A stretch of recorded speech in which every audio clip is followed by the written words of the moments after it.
Hey, this is like a quick little tidbit about sword flying that I haven't seen anyone post before.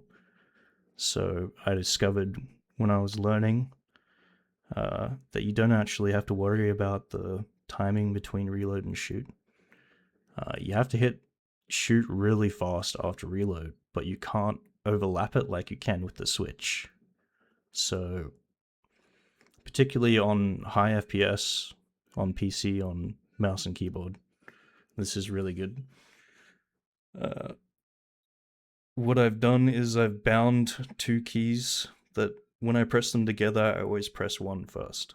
So I've bound both of my mouse keys. One of them's reload, one of them's shoot, and I'll always press reload first whenever I mash them both together.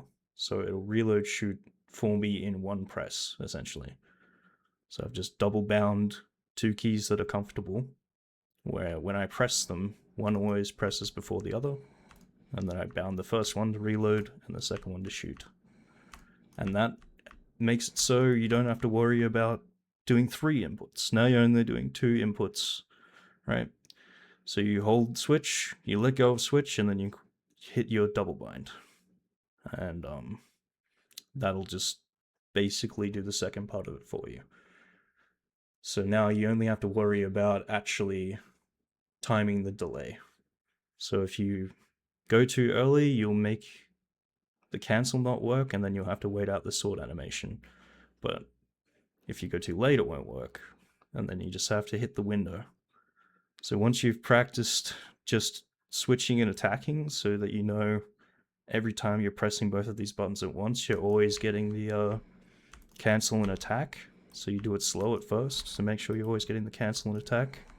And then you know it's never going to be the, like, you not hitting the buttons sequentially or a timing issue on the reload or the shoot or attack. So then all you have to do is tighten up the timing on the delay after the hold. So as soon as you stop holding your switch button, that's when you have to think about the timing.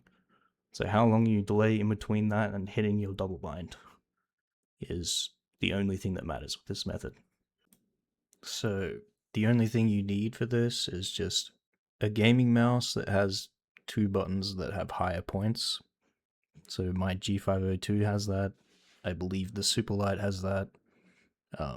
Yeah, most Logitech mice I think have that kind of setup where, you know, one is a little bit higher up than the other and thus a little bit further out. You can kind of put your thumb in a spot where you're always hitting the first one and then the second one. The other thing you could do is just check your keys in like Notepad. Just do your normal grip you would while playing, and then press some keys that are close that you would want to bind, rebind to a double bind, and see if you always hit one before the other. To assist in that, you could probably just get a higher or a lower profile keycap to put on one or the other. Like you could have a slightly higher profile keycap on one and slightly lower profile keycap on another, and it should also work like that. So it's not like a pay to win strat where you need like some hardware or actuation point software.